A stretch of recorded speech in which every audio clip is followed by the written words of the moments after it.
All right. Good evening, good afternoon, and good morning, everyone. So we are here. Welcome to Connect Africa. Today we had a bit of unusual session on weekend on Saturday, but given that what's going on in the continent, a lot is going on, so we cannot let this pass through without really analyzing it and bringing you our research-based analysis. So tonight, our topic is going to be analyzing the just concluded the the second Russia-Africa summit in Russia. For that, we have our Pan-Africanist Kwame Gonza, who is here usually with us on Tuesdays and Thursdays, twice a week, sometimes more. And also Dr. Stanislav Mezentsev, with us, who is also part of family of Connect Africa, who is bringing his research-based, his expertise related to Russia and the Horn of Africa relation. So welcome, both of you. Thank you, Mahlet. Thank you, Mahlet, for having us. Thank you. Thank you. Yeah. So without further ado, we apologize that we are late. Yeah, we are late by 15 or 20 minutes, so I have to admit that. But hopefully, you will remain tuned with us, to our viewers, and please, as you are viewing, as you are listening or streaming with us, please make sure that you share this link with others, so that others will be informed and empowered by this information or by this analysis that we bring to you. So let me start. So tonight, actually, the general topic is what were the expectations that ahead of this Russia-Africa summit by both sides, by both African leaders, and also by Russia. And then now it is concluded the reality on the ground, or from what we have been hearing from both sides, is the expectation meeting the reality of the summit. That is the general topic, but we're going to go through it one by one. So let's first discuss the expectation of it from both sides. So I'm going to start because I have here to my side Kwame. What was the expectation of the summit? And probably you can give us from the African side, and also you can comment from the Russia side. And we're going to go to Dr. Stanislav for more of the Russia side. So, Kwame, I start with you. Thank you very much, Mahlet. And I would like to say greetings to all those who are watching us across the African continent and across the world, of course, in case people are in Russia or anywhere across, the world. The summit, I think, came at a very important moment in history. Of course, we have heard about the multipolar world. We have heard about the changing world order. But let us not forget that this is not the first time Russia and Africa have come together, even when it was the Soviet Union. But this particular summit, happened in 2019. The first Russia-Africa summit happened in 2019. Mm-hmm. And of course, there was some goals which were set during that period. And during those, the setting of that goals and their implementation, I think it is only the right time. If you look at this moment we are living in, it is only right for us to come back and review whether we have achieved the targets that were set during the first summit. That is one thing from both parties. I think it is important to come together and review those and make adjustments where we did not achieve enough as we were supposed to, to achieve. I think that going to this summit, Africa, if I may start with the side of Africa, went to this with some expectations. Of course, we have seen that Africa has been part and parcel of, trying to mediate the conflict and provocations, which are happening between Russia and Ukraine. Africa sent a team, and a few weeks ago, the African Union, it sent a team to be able to talk it out. I think this is one of the things. On the other side, Africa wants to see where Russia can be able to assist in the areas which are lacking. And of course, those areas are numerous. You can talk of technology, and other people, of course, have spoken about the area of grains and fertilizers. The fertilizers which I agree very much with. You can talk of the cooperation between Russia and Africa at the United Nations, because Africa is since the 1960s has been in the pursuit of a seat at the permanent, a permanent seat at the United Nations Security Council. So we currently have about 5 permanent members, and Africa has been pursuing actually around 2 seats at this table. So it is looking also for that support from Russia. And then we have the G20. I think these are very important aspects for Africa itself. And on the side of Russia, I think Russia has been all over the continent. We have seen that the foreign minister, Sergei Lavrov, has been all over the continent a couple of times, numerous times. He has been across the continent. I think he seeks, President Putin seeks to assure the African leaders, like, for example, the recent cancelled grain deal, which they had with Ukraine, that will not affect the supply, for example, grains on the African continent if Africa wants to buy those grains. And also to make sure that Africans understand that Russia has its position, but also to bring up the truth, to show them that this is what is really happening. We know that RT, for example, the news media networks which belong to Russia were banned on major networks across the globe. And even when you look at DSTV Multi-Choice, which was hosting RT News, it was removed. And that television or media system or television network, cable network, is present across the African continent, but is not owned by Africans, majorly owned by Europeans who are sitting here. I think so. Russia was using this to assure the Africans and show even the truth that this is what is happening on the ground. This is what we are doing, because there has been a lot of propaganda going around across the globe, on Fox News, BBC, and CNN. These people who put themselves up as the guardians of public opinion. So they tend to want to shape that narrative. So Russia is seeking to make it, very clear to the African leaders that this is what is happening. And of course, also Russia is seeking Africa's, support at the United Nations.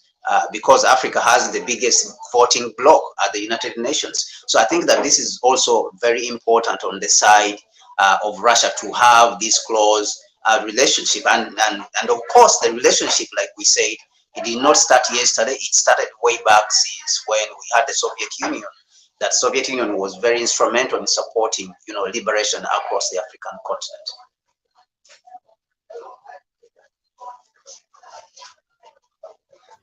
Thank you very much, Kwame, for that background regarding the expectation from the Africa side, and also commenting from the Russia side. It gives us, as we go forward in the discussion, a clearer picture. So yeah, let's go to now Dr. Stanislav. So let me throw the same question, given this is the second Russia-Africa summit, and the first one is known, as far as our research is based or concerned, not 100% of the ambitions were not met. So now compared to that, now when you compare the expectation and what happened in the summit, how do you view it? What was the expectation from the Russia side? Mahlet, thank you very much for the question. Thank you very much that you brought this discussion today, because we have to discuss the Russian-African summit, because it became one of the #1 agenda all over the world. And I also thank you, my dear colleague, to start the expectation to disclose to us expectation of Africans. And I would say from my side that expectation from Russia are very similar to the expectation from our African partners and brothers and our real allies in this world. But also what I want to stress and put some attention of our audience that what's the coverage of the situation. I mean, the news still belong to the superpowers, mostly to the United States of America. And you know, I was being in Africa, I was seeing that fortunately I have both options to see how this Russian-African summit is showing in Russia, and how they comment in BBC, CNN, our former partners, and now we call them unfriendly countries. You know what they were trying to show, that in comparison with 2019, the presence of African leaders are what they say dropped down, and it's true because in 2019 we have about 49 presidents of the Africa who came. Now we have only 17 presidents, but all other represented by the heads of the governments, by the top officials of the. But you know, and they are trying to say that, you see, the political interest of Africa to Russia is dropping down from 2019, and they put some other reasons. But what I want to say you from Russian point of view, you see, between Russia and between Africa, there is no problem politically. There is no, and there won't be any problem between us, because politically, Africa support Russia as much as possible, and we support Africa as much as possible. Our things what have to be adjusted, it's economy, on the economy, because politically we are friends from the Soviet Union time, like my colleague said. Yeah, Soviet Union did a lot for decolonization of Africa, but you know, all the time to saying Africa that we are so great, we help you to decolonization process. Now it's not enough, because you know, the new generation of Africa, they born after colonial system, after 1960s.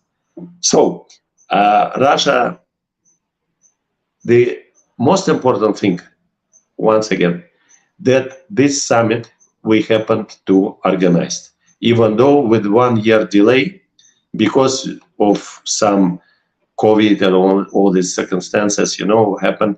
But the summit happened in St. Petersburg just recently, 2 days ago.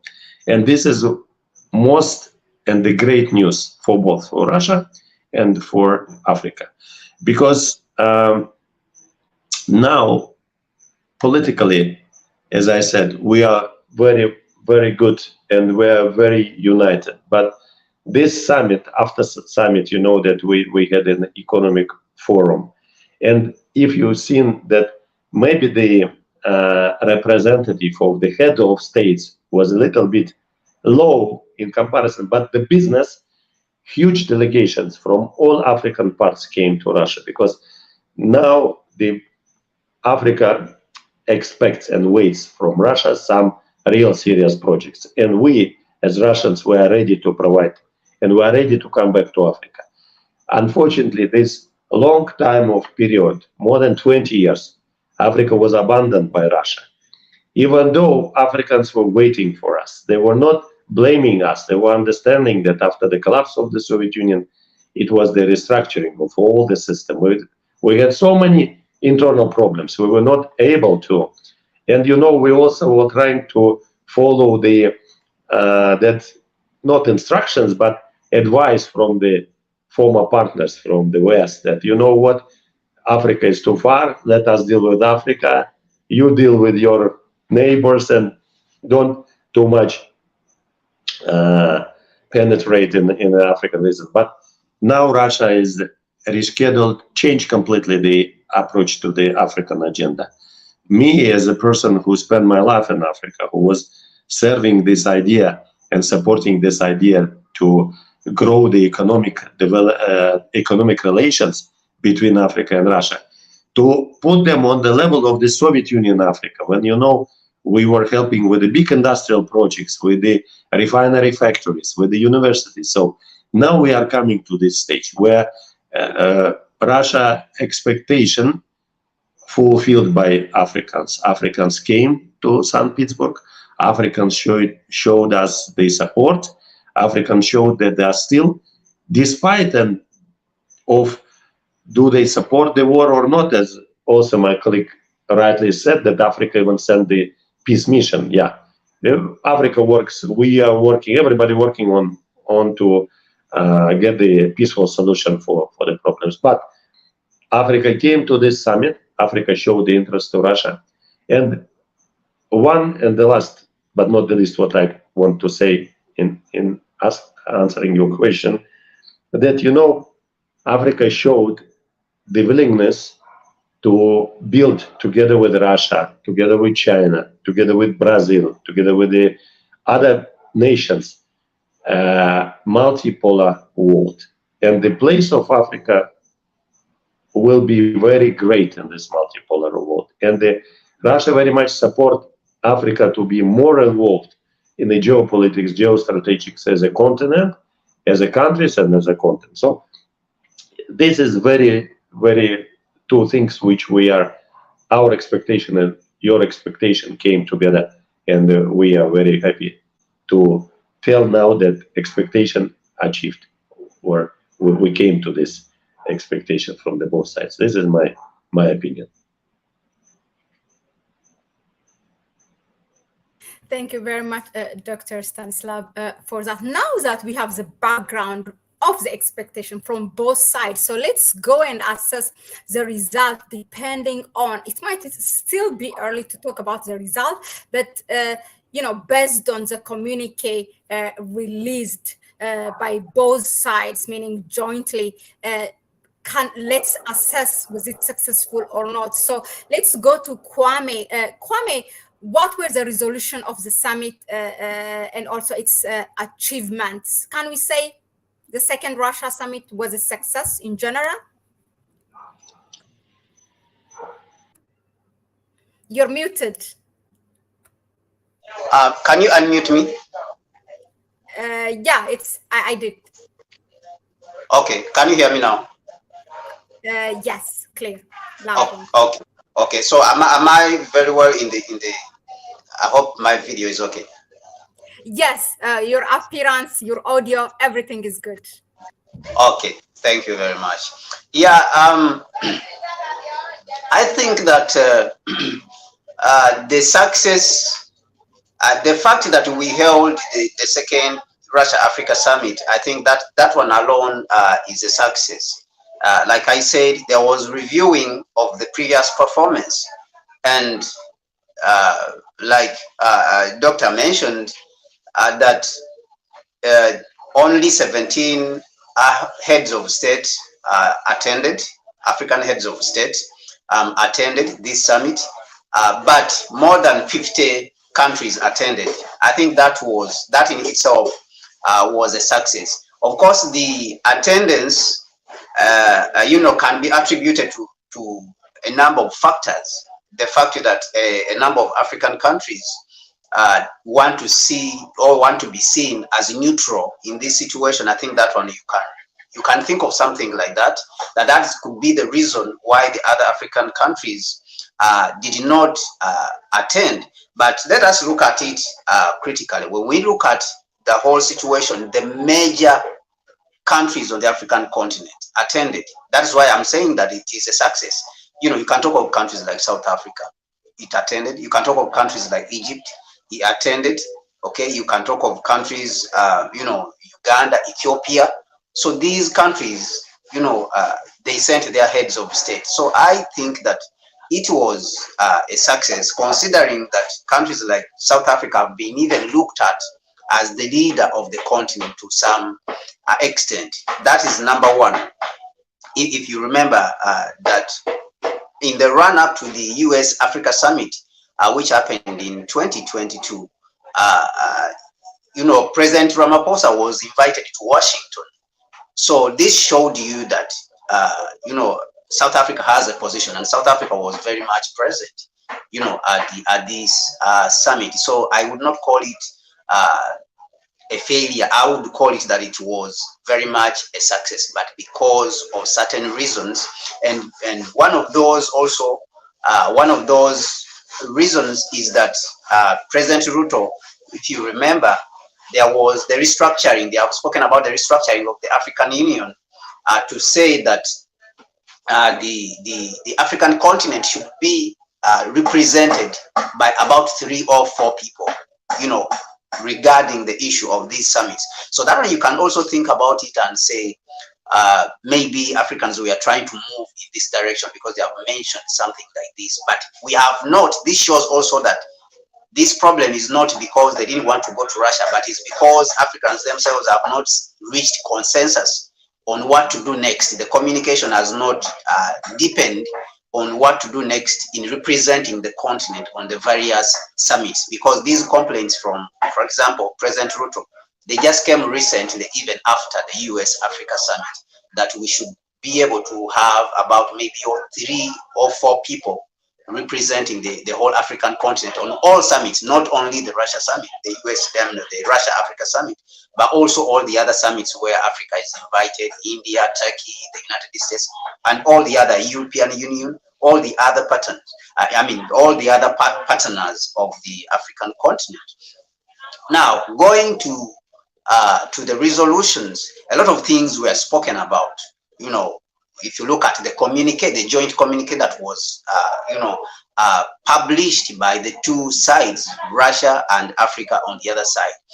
And I will try to highlight a little few of them because it is a long communique of about almost 73 points. I cannot speak about those, but all of them, but I'll try to highlight a few points. Number one, they included the fact that Russia should, coordinate with Africa at the, United Nations, for example, on issues which are of common interest to the 2 of them. That was number one. The reform of the, international monetary system, the financial system, so that Africa is not always, as has been mentioned by people like Dr. Chombori Kwao, Africa pays more than 9%, 7 to 9% on interest loans, on interest to loans which have been given to it by the IMF and World Bank.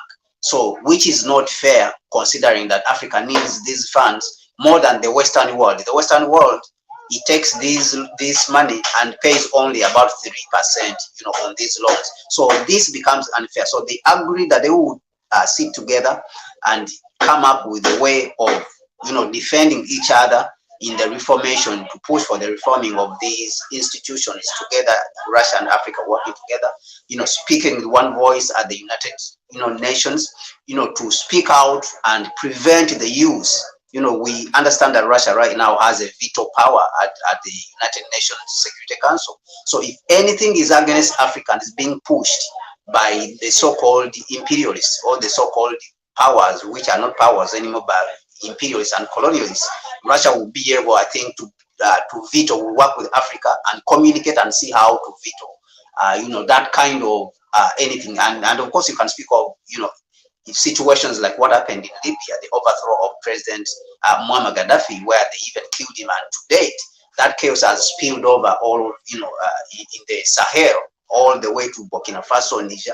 These are the problems which we are seeing. So if Africans had cooperated with Russia during that period, I think we would not have these kind of situations, right now. So they spoke about, of course, communicating the African missions at the United Nations, communicating very well with the Russian missions, at the United Nations.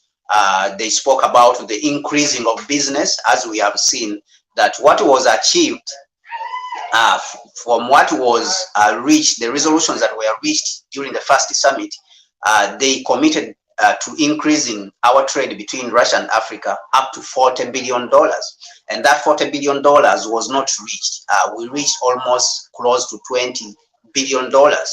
So there was still a gap which, is supposed to be filled. So we achieved only about 50% of what we set ourselves as a target. So there's need to increase that trade, looking at the goods which Africa can send to Russia and what Russia can send to Africa. I would not want to say that Russia, wants to exploit Africa's resources. I know that is what comes, that is the first thing which comes to people's mind when people talk about Africa's relationship with the outside world. Russia has a lot of resources. It is the one even which is supplying Europe with majority of the resources, even agricultural products, because Europe is a very small place with a lot of population and they don't have resources. So Russia has enough resources. Russia is not in Africa with Africa in this relationship to exploit Africa's resources. So I think that one also should be made very clear. But rather Russia is looking at itself as historically on a mission to make the world a better place, and of course working with Africa to make the world a better place. This is one of the things which we agree that we have to try to make the world a better place for everyone, and we have to work together against anyone or to stop anyone who has diabolical plans of enslaving others, carrying out neocolonialism. Neocolonialism was unhighlighted in this summit. Majority of the leaders, of course, they spoke about the idea that Africa is being marginalized on the international stage, and there's no one else who's marginalizing Africa apart from the Western world. It is the Europeans and the United States, the Canadians, the Australians, because they put themselves up here and they put Africa on the lower end of things. So I believe that these are things which can be worked on. People like President Isayas invited Russia to come and explore oil, cooperate on nuclear power plants, building. Uganda is planning to build a nuclear power plant, for example. Russia is already building nuclear power plants in Egypt. In the past, South Africa also wanted to build the nuclear power plants, and President Ramaphosa spoke about this, that we are facing energy problems in South Africa. And actually, if they had built those nuclear power plants in South Africa today would not be facing energy problems. So I believe that they are going to revisit that. And Russia has a lot of technology. It has a lot of technology in manufacturing machinery, manufacturing aircraft, manufacturing a lot of things, which you can speak of. So technologically, Russia is up there, that it is in a position where it should be able to help Africa. And of course, they spoke about cultural exchange, increasing the number of students who are coming from Africa to go to Russia to study, so that they can learn, what is in Russia. That cultural exchange, music, to exchange. During the presentations that were done for the African leaders, we saw that President Ramaphosa, appreciated the fact that they put up good music, which was sort of to show the cultural diversity and richness of St. Petersburg, the city where they were hosted. But on top of that, what was like icing on the cake, they played also African music and African drums at the end of the show. So this is what Africans also appreciated very much. So this exchange of culture and talking to each other and having dialogue and making the world a better place, I think these were tremendous achievements which we can continue to work on. And I believe that it will go further, looking at how the world is changing right now. We have never needed each other more than ever, more than today. Today we need each other so much more, considering the challenge that we are facing, that neocolonialism and colonialism is again trying to rear its head to try to destabilize and enslave, a part, a bigger population, on the world stage, or a bigger part of the population, on the earth. So that means we need to work together with Russia, we need to work together with the Chinese, and all of us three, we need to work together, Africa, Russia and China, to be able to put to rest, this white supremacy and the colonialism and the superiority complex which these people have, so that we can put it, to rest once and for all. So I believe that, these are very, very important resolutions that were reached, and they will make the world a better place. Thank you very much, Kwame, for that. Indeed, yeah, it's a very long communique, so that's why I gave you a bit of a longer time. Because highlights this is what we need. If we are really short of not mentioning that, then it's enough that what the Western media is getting away with, trying to demonize and defame everything with what's happening with this, with regards to this summit. So it's better, of course, to highlight on the success. Now, I will go to Dr. Stanislav. So what was the highlight of this summit, according to your view? Did Russia meet its expectation? But not only Russia, did somehow both sides have met somewhere in terms of what they have been expecting? Thank you for the question. Yeah, it's difficult to add anything after so detailed explanation of our partner, our colleague, Mr. Kwame. So I would now just maybe highlight a few more issues, political and economic. But before that, can you please tell how the voice is talking? Just a second, Dr. Stanislav. Yeah, before you are into it, I hear a different. The sound is different. Perhaps should I add the other device, because this is the sound is a little bit different than the previous one. Yeah, but this is the same device. I don't know why. It is the same. Okay. Yeah, okay. it's the same device. All right. Because I don't want us to miss anything of what you say. Yes, so it's not clear. Yeah? Now what I'm saying is not clear.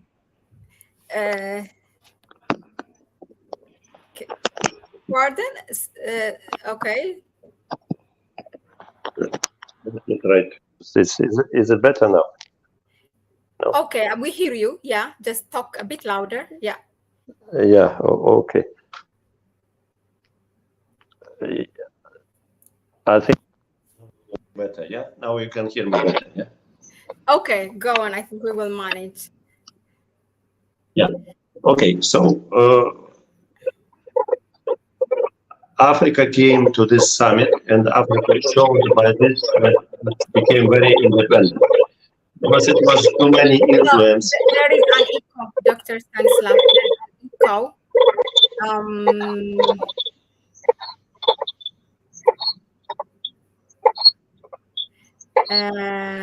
Okay. The sound is not well. Yeah.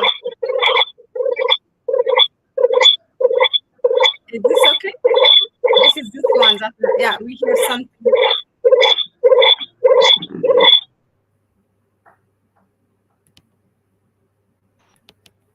What about this one? This one don't have the face. Can you try this one, the one you have now on the screen? This device is different. This one, no?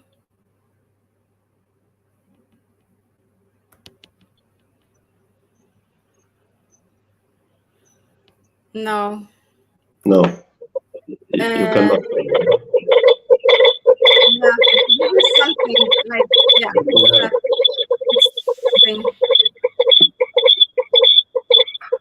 Let's get on here.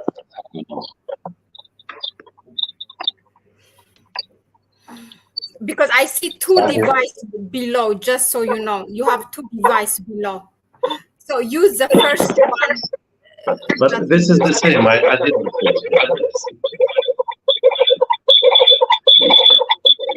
Maybe you talk.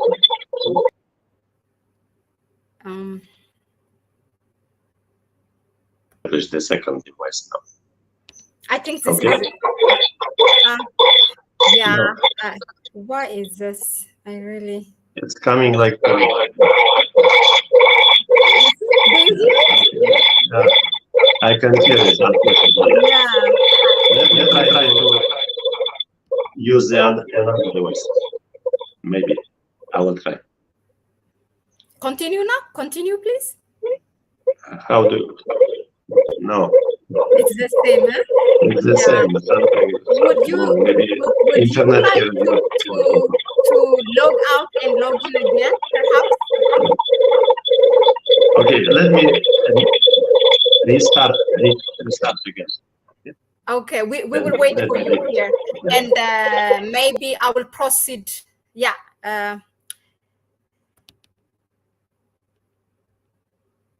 Kwame, if you are ready, let's go to the next question with you. So that in that case, or perhaps we can read the comments from here and see if Dr. Stanislav can make it. Oh, he's here. Just a second. Just a second. Can you hear me, Mahlet? Very loud and clear. But let's try. I think Dr. Stanislav is already here. Let's try him. Okay. Can you hear me? Is it better now?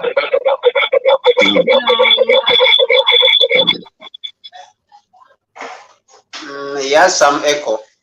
Yeah. I don't know. It's sort of like feedback, as if he's using two devices at the same time. There is two devices. Perhaps it is just a second. Okay, let me just read. Yeah, there was one thing that was commented by W's and MW. Yeah, the 17 countries.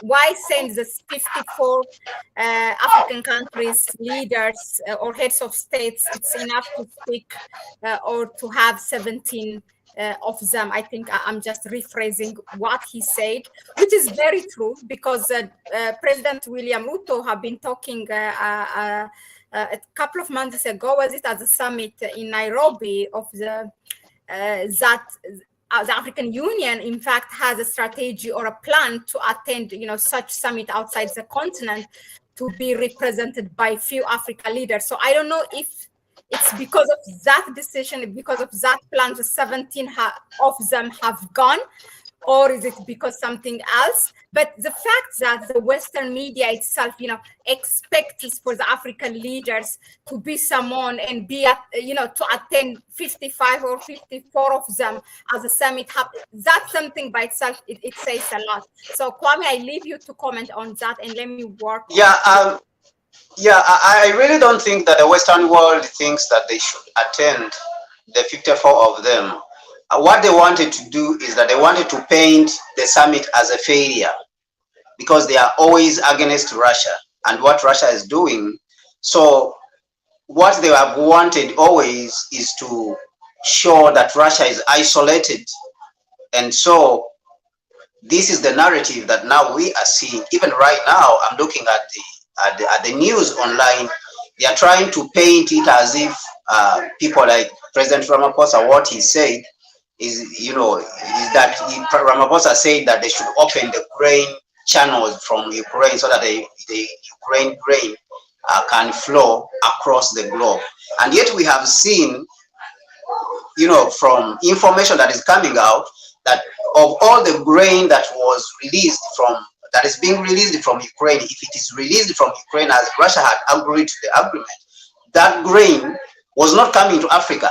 Yet the same Western people who are hypocrites are saying that the grain is coming to Africa. Majority of it, I think they said about only 4% is coming to Africa. Okay, majority of it, more than 90%, is going to the Western world. And if you look at even the supply of grain by Ukraine produces less than 10% of the grain if you look at the top producers of grain. So grain is just being used as an excuse. They have run out of excuses. They have run out of means of slandering. So they use all tactics to try to slander even something which is already good and turn it into bad. They have been saying in the past that Russia is losing, Ukraine is carrying out a counter offensive. But what came out was that we saw that Zelensky, when he went to a meeting with the European Union, the NATO meeting, you know, he was isolated and he was complaining, and his generals were complaining in the field that they don't have weapons. You know, they are being killed. So it was the opposite of what they were saying, that Ukraine was winning on the front. So this is the propaganda that they are carrying out right now. So they just wanted to tarnish Russia and then say that Russia is still isolated. The African leaders, can you see, they are not going there, they have refused to go there. And yet 50 countries attended this summit. So it is just a tactic by the whole Western group to try to tarnish, you know, Russia's name, and of course divide Russia and Africa, to create that divide and conquer line, because this is how they thrive. Create that divide and conquer, you know, line, and then thrive on that and continue your colonialism. So these are just the tactics which they are using.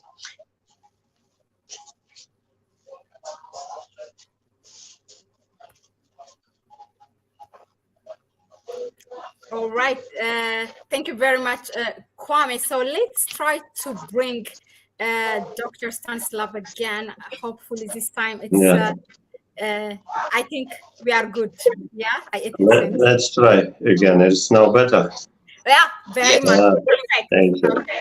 So let me quickly join you and try to answer the previous question. Yeah. So as I started that participation of almost all Africa in this summit showed that Africa became more and more independent, because there were a lot of influence not to allow them to participate in the summit. But as also Kwame rightly said, Africa has to participate in all summits where Africans are invited. Coming back to Russia summit in St. Petersburg, what are the main political and economical expectation or main points or bullet points of that? Russia and Africa are united by mutual desire to defend true sovereignty, the right to their own path of development in the politics, in the economy, in the social events, in the cultural and other spheres. So this is, during the summit, both sides showed that this is what made us very close to each other and made us allies, real allies. For decades, Russia has provided support in difficult confrontation in African countries with the colonial system, but as we already mentioned, it was the past. Now Russia has to build the new basement for our cooperation. And another important issue which we not yet mentioned yet, that summit participants from the both sides oppose the use of climate issue, the protection of human rights, you know, this gender agenda, to use this as an excuse for some political, hidden political purpose and agenda. So for us as Russians, we are very much know that Africans, they are following the traditional way of living, and to impose them any new style, you know, homosexuality, all this, it's a very dangerous trend. And as more pressure the Western partners are putting on Africa, as more misunderstanding in rising, because, you know, they are trying to push presidents to accept this, but it's not coming from the presidents of African countries. It's coming from the population of Africa. So you cannot change the mind. And Russia is has the same approach. So this is very important to issue. And the situation in many regions of Africa today is very unstable. Even these days when we are talking today, it was a attempt to coup d'etat, we hope, in Niger, that in Rwanda and DRC, the both countries are on a very risky stage to restart the war. What Russia can help here, one, it's to bring peacekeepers, and also to bring the to export the security methods, you know, without coming and influence the political internal politics. Russia can help like it's happening in Mali, in Central African Republic. You know that armed groups which is disturbing this region, now they're under control because Russia sent military assistance. So we can train African, we can help them. The military technical cooperation still remains one of the very important for both sides. But what else? Russia is going also to assist, and I think we already mentioned it in the energy sector, because development of economy of most of the African countries isn't impossible without energy. So we have the nuclear capacity, peaceful nuclear power station, which can be. We have Russia is one of the biggest in terms of the experience of the hydro power station, wind energy, wind, solar, and all other. So this is another way of cooperation. And during the forum, during the summit, they were achieved some real agreements, and we hope these agreements will come to the practice. And of course, Russia now is putting a lot of efforts trying to invite Africans to study in Russia, and also to open the Russian universities and schools in Africa, to help those even ordinary schools to learn Russian language. You know, the Soviet Union was very good in this. We had the cultural centers all over the Africa, but now very few of them left. So we want now to increase the number of this cultural center, because before the culture interaction, this is a basement for the economy, for the social, for all other things. Also, it was announced, and it's important, that Russia will work together with African partners to reopen the direct flights from Russia to Africa. You know, to boost the economy without having the flights, it's one of the big obstacle on this way. So hopefully this summit and this forum gave an opportunity to remove this obstacle. So both sides will be discussing. Also, Russia are going to, we did a mistake, we closed many embassies, even embassies in some African countries during the period of this so-called perestroika and all after the collapse of Soviet Union. Now the Minister of Foreign Affairs announced during the summit that Russia is working on reopening the embassies and also trade representatives.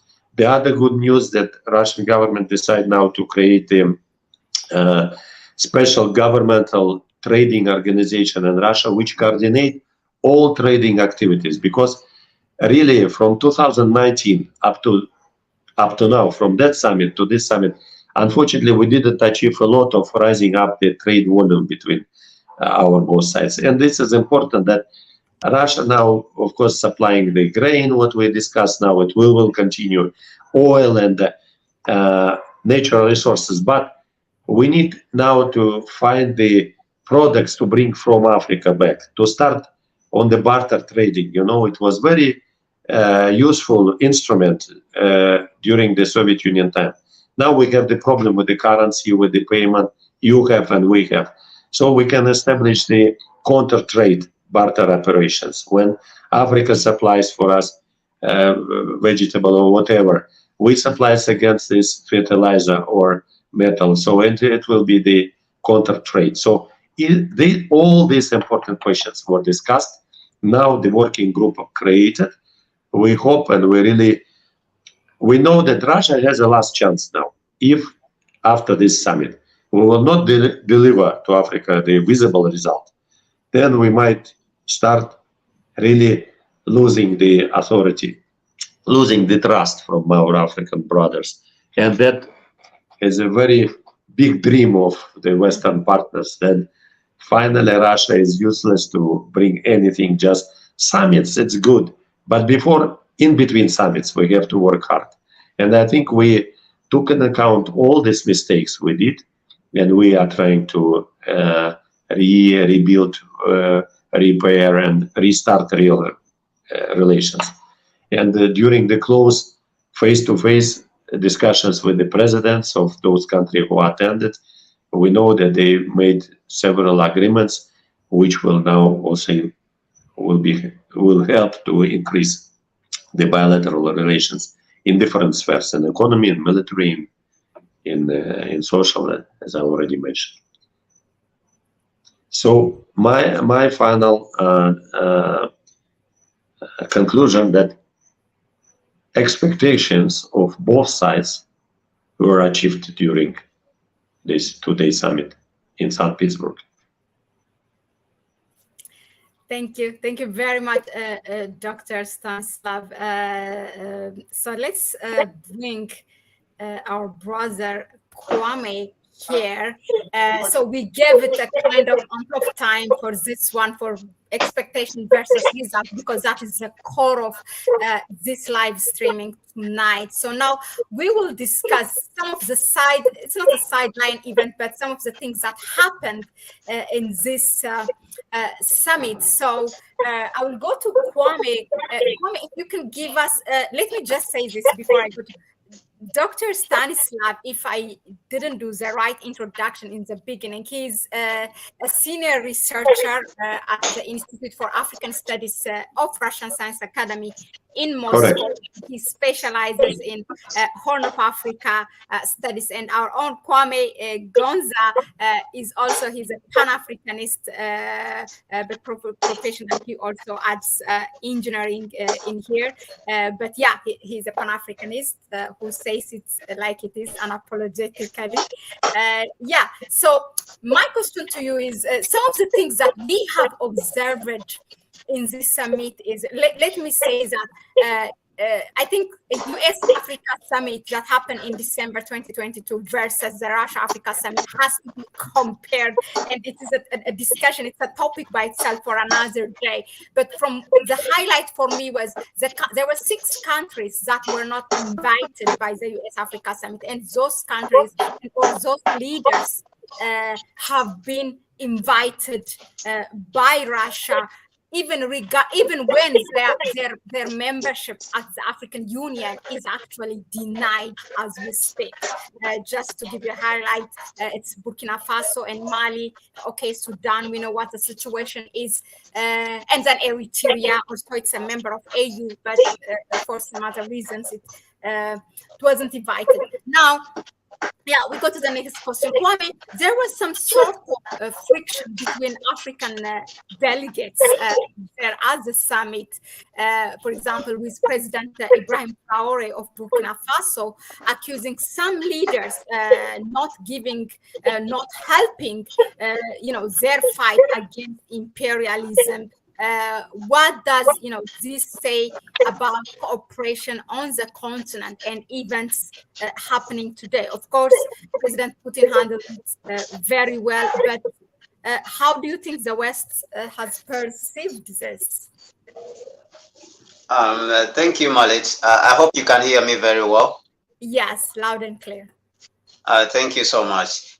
Of course, this would be a bit of an internal issue.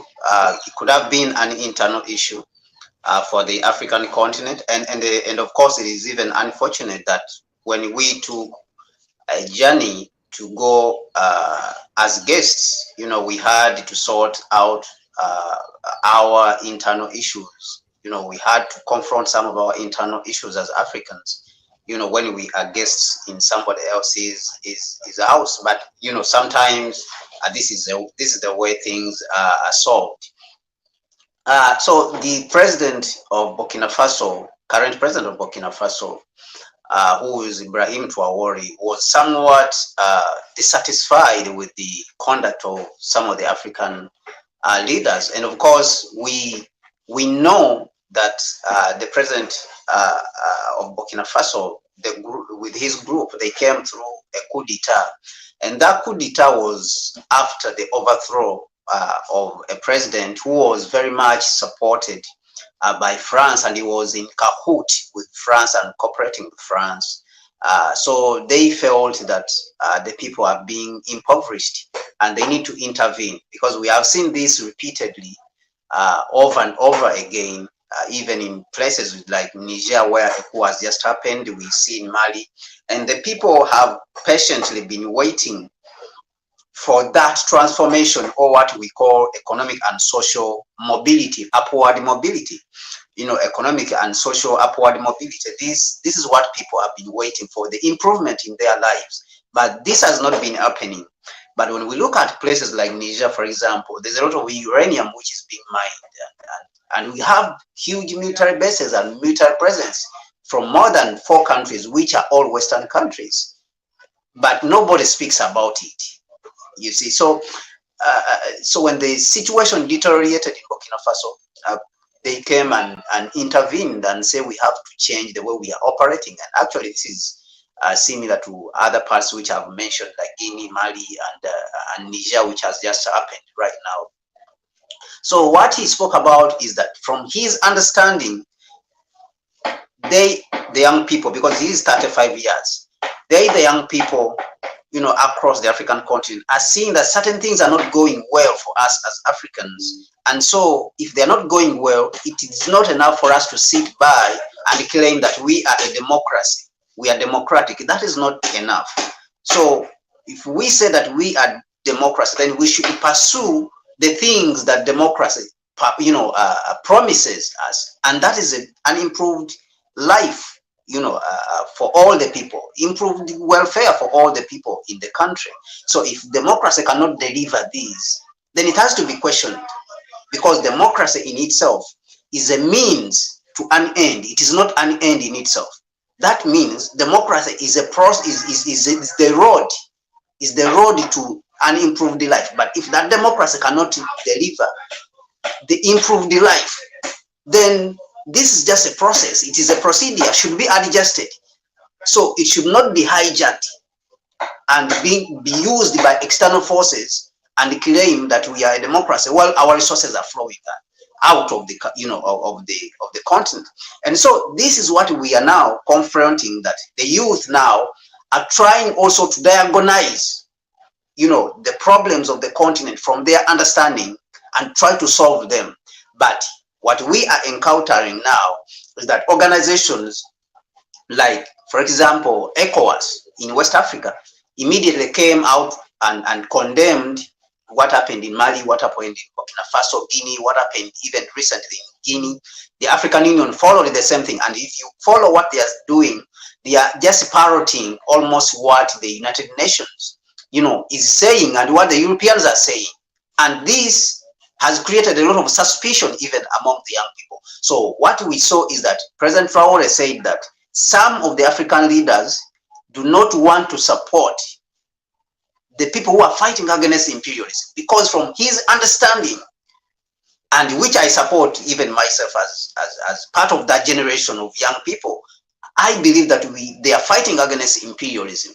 So the democracy should not be used as an excuse for imperialism to entrench itself on the continent. And this is what we are saying as young people. So now there is a divergence in approach on how we should solve our problems on the African continent. So he came with this accusation that African leaders, some of them, majority of them are not supporting the young people when they are fighting against imperialism. Instead, they are resorting around and calling them bandits, armed gangs, what all these kind of names. And so for me, what I'm seeing is that we have now two generations now two generations that have different approaches, and they are seeing the continent differently on how those problems should be solved. Of course, we saw what happened in Nigeria also during the SARS movement. You saw the young people. These are the forces that you are seeing that they are expressing themselves in various places where you are seeing that the coup d'etat is happening. It's just that Nigeria maybe has a much more powerful military force, which is being financed by the oil interests in the country, that the people, have not reached that level where they are able to overthrow it. But I think the Nigerian government also could have been overthrown a long time, looking at the SARS movement.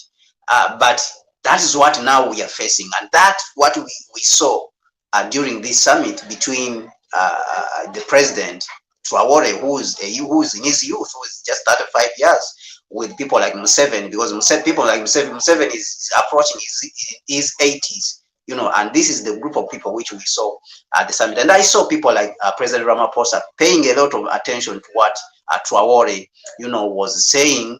And so I think that that's the contestation. There's those forces within the continent itself.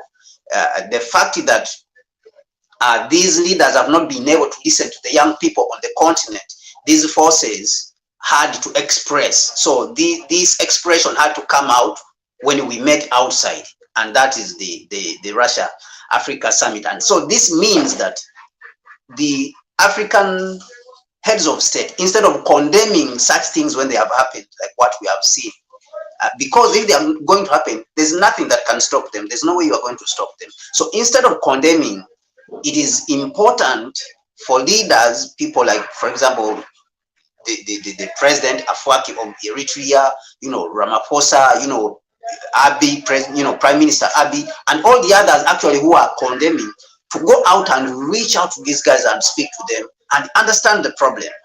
Because it looks like some of them don't know the problem, some of the heads of state don't know the problem that is happening in these countries. Some of them actually have never visited these countries. And if you look at people like President Ruto, who is a leader I'm very fond of, he also came out and condemned the coup which happened in Niger. But he has never even been to Niger. He has never stepped into Niger to find out what is going on here. I think the best way before condemning should be to go there as a president, because you're already the president, you have the powers, you can have access, is to go and examine and talk to these people. What is happening? Speak to them. What is the problem that is that is bothering you? And let us face the problem in its entirety, because the major problem we are facing is imperialism. This is the problem. So to hide behind and then start condemning your fellow brothers or your son, your children, because Museveni, he was calling Traore, our son here, has challenges, because Traore was, Ibrahim Traore, the president of Burkina Faso, was asking questions. Why is it that we are poor, yet we have so much on the continent? Why is it that we are begging, yes, we have everything? So he was asking these questions. He put these questions out to all of them when they are there, because the majority of them are old people. So Museveni was attempting to respond to him, that is because we have trade imbalance and all these. So is trade imbalance really, if we ask a question, is trade imbalance, if we corrected the trade imbalance, is it the one which is going to solve the problem of imperialism that is oppressing the people in West Africa or all over the African continent? So I think that this is a dialogue that we as Africans have to have, instead of African Union, ECOWAS, East African Community, SADC, all of a sudden jumping on top and then claiming that they are condemning the coup. It's important to understand, the cause of the coup, because the coup itself is just a symptom of a much bigger problem. Niger has been, occupied by the French troops, by the American troops. Americans, they have a military base over there where they are flying the drones. You see, that is why they developed a lot of anxiety, and they have been making uncoordinated statements. Blinken, we saw him. There is a military base. They have troops by Canada. They have troops by, by Germany. The troops which were sacked and chased away from Mali. The German troops, they came to Niger. They have troops from Belgium. So you have 5 countries. So the question which we are asking as African people, what do these troops want on the African continent? All of them in Niger. And is the African Union aware that these troops are there? Has the effect of these troops, been, like, for example, annually been examined and assessed? What do these troops want there? So I think these are the critical questions. Instead of just jumping off and issuing statements and claiming that there was a coup, we condemn a coup, they should come out. But when you don't know exactly what is on the ground, people are dealing with really serious issues that some of us, are not aware of. And so I think this should be the position for the African Union, the African heads of state, to call us so that we can come together and have that dialogue.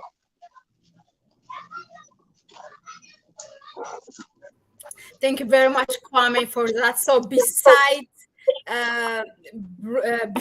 this summit of Russia-Africa, besides bringing those African leaders who have been ignored and rejected by the US, or not invited by the US.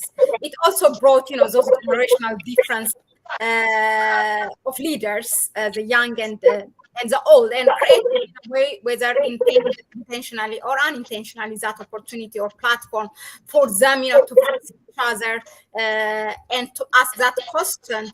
And I also would like to highlight what Dr. Stanislav said before, really, that Russia, if they don't, or if Russia don't use this opportunity and do not meet all the expectations by Africa, then this might be the last chance.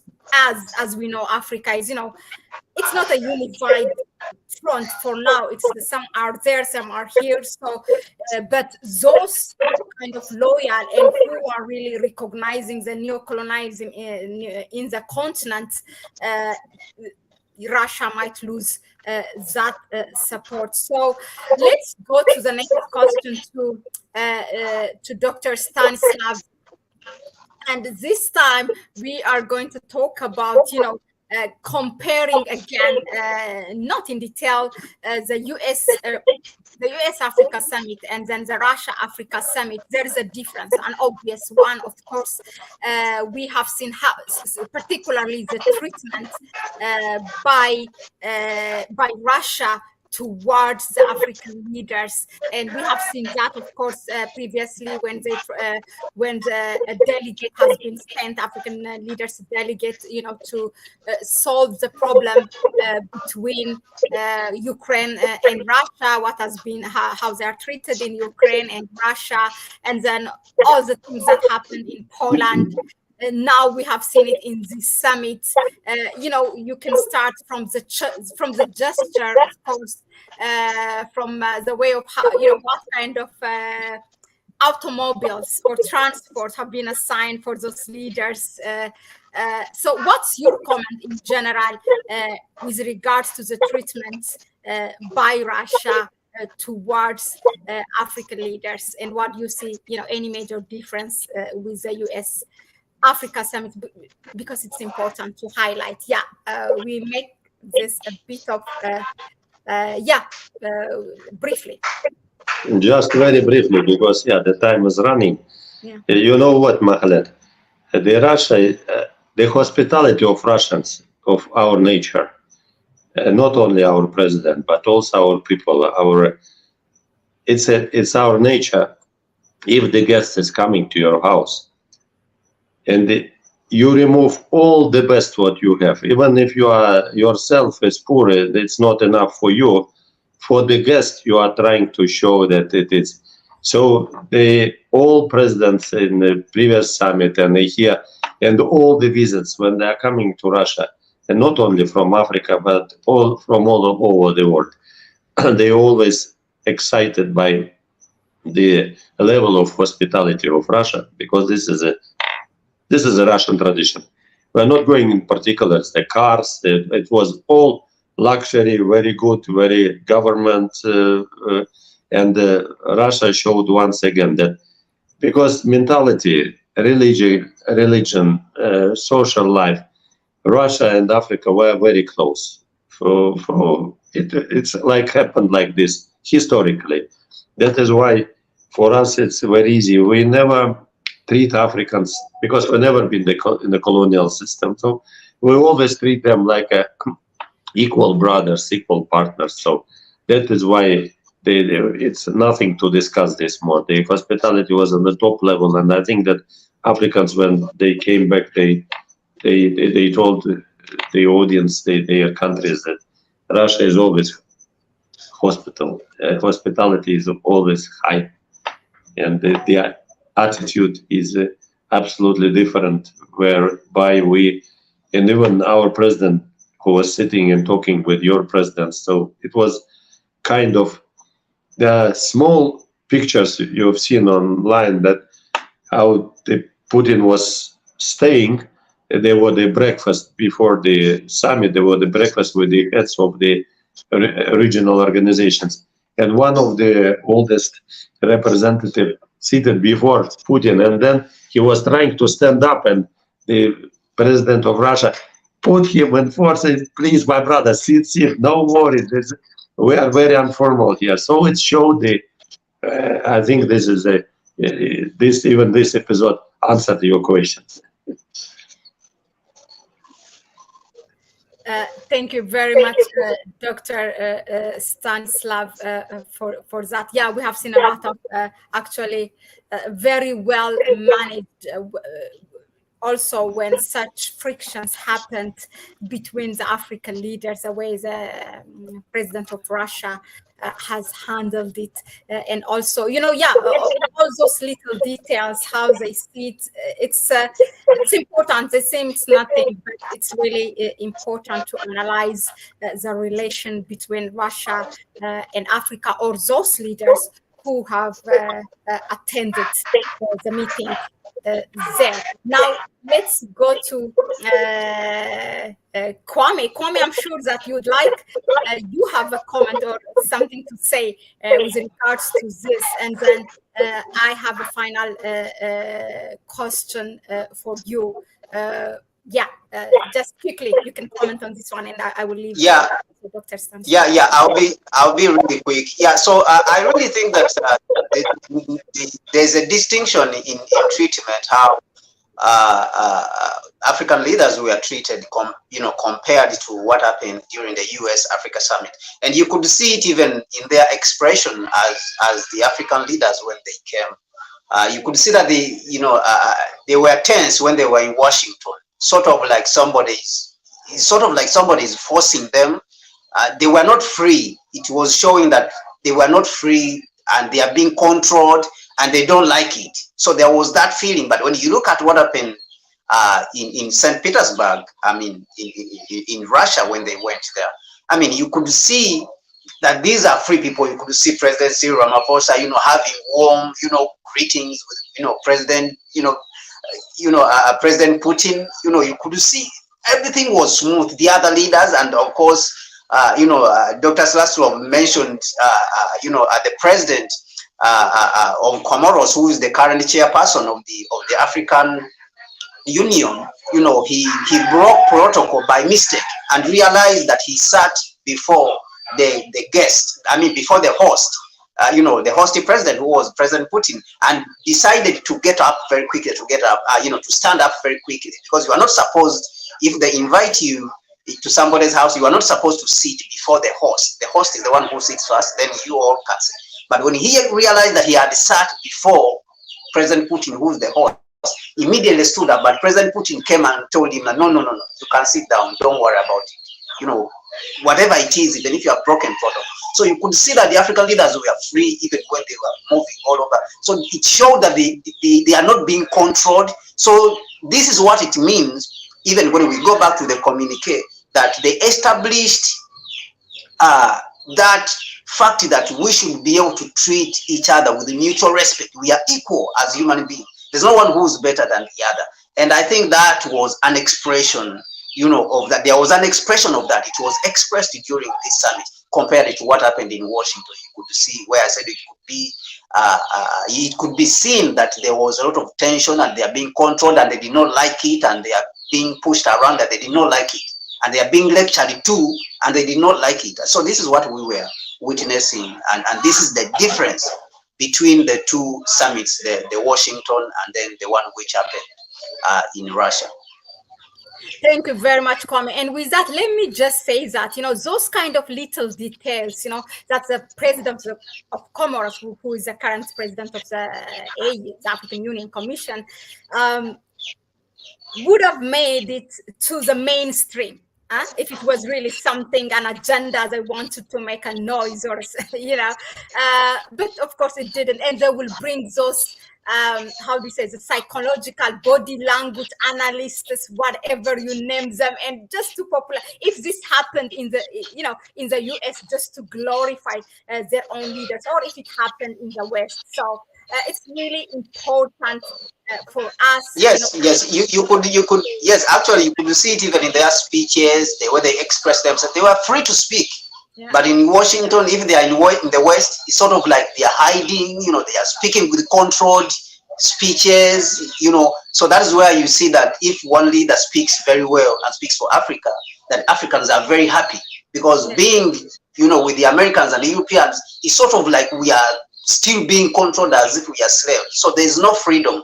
There's no that free expression of yourself, even though these are the people who claim that they are for freedom and democracy.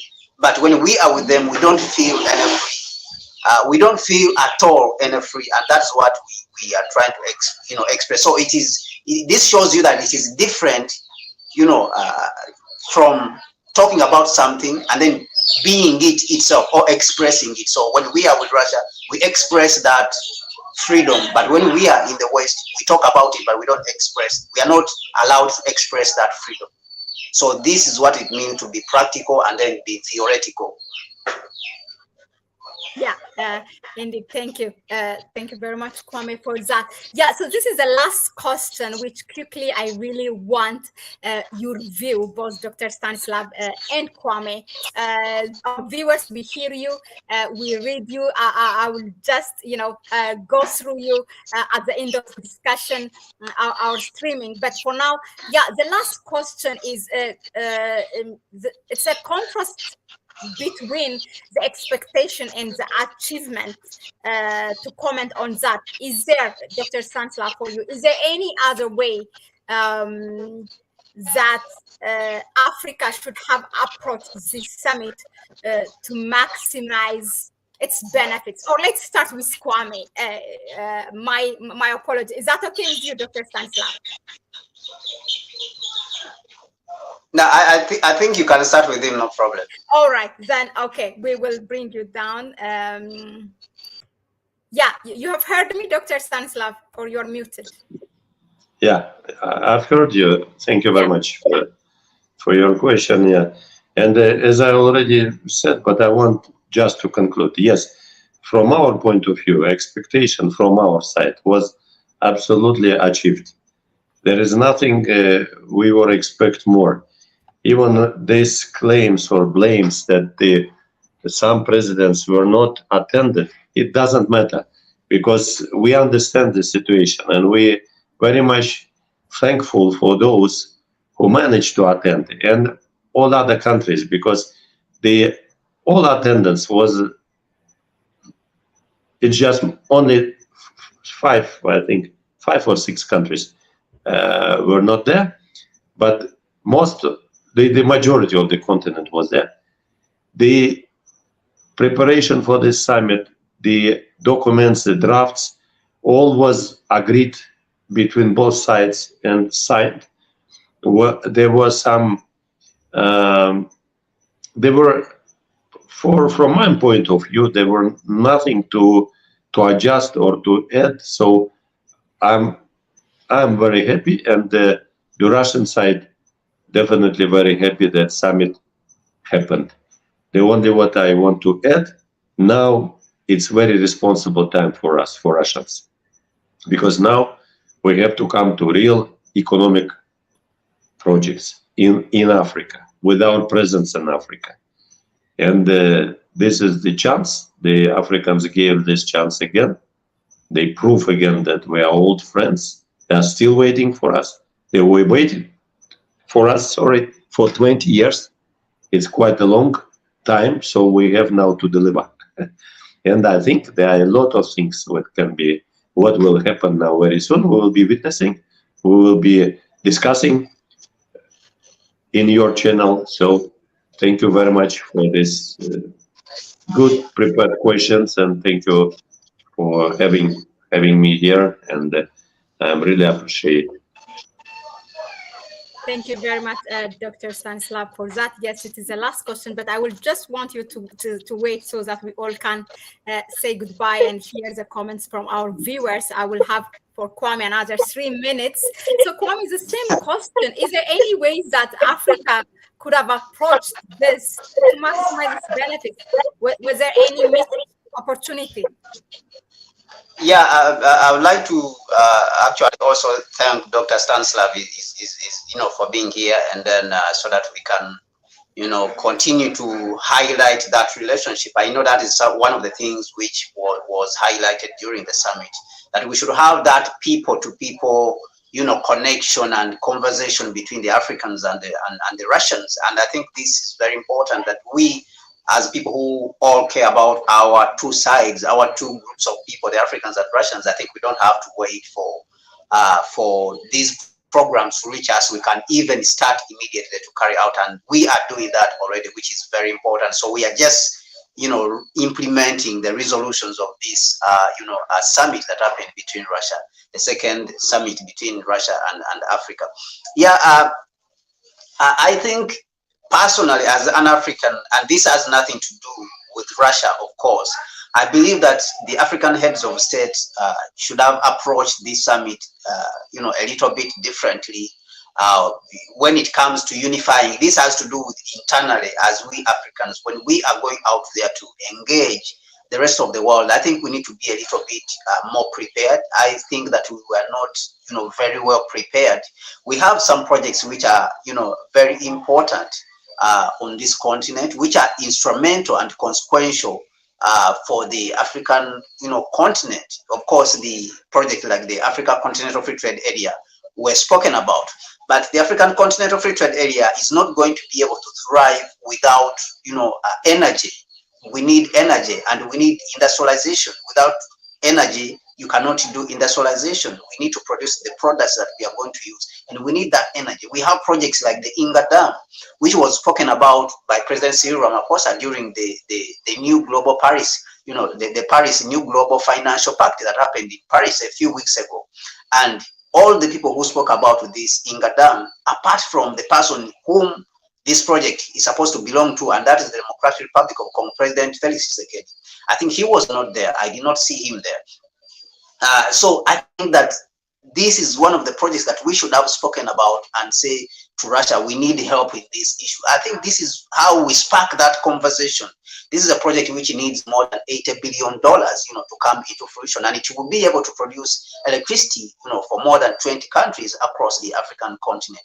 So I think the fact that South Africa was there and spoke about this project, the fact that Congo, Brazzaville was there, President Sassou Nguesso was there, I think this is one of the projects that should have been on the table. So the African Union itself, I think, should have come with specific projects which are continental in nature, whether it is highways, whether it is bridges, whether it is the railway network.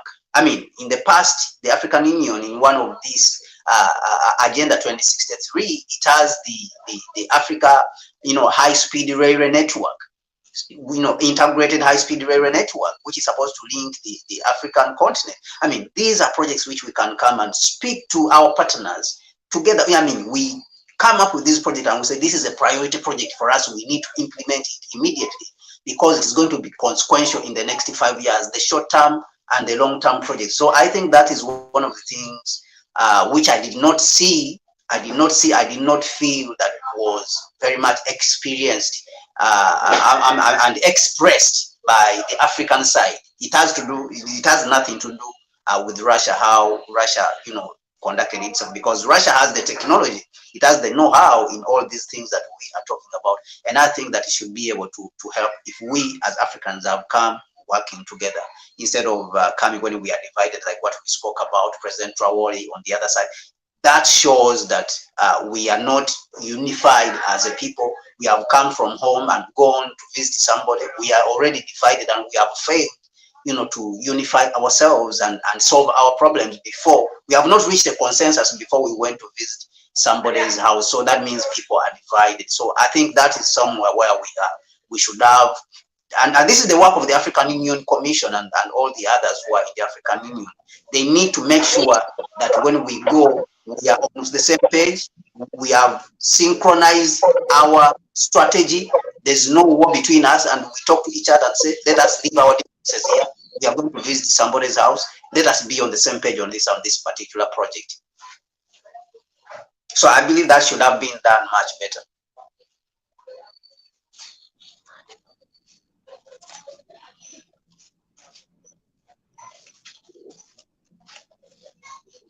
I have been talking. So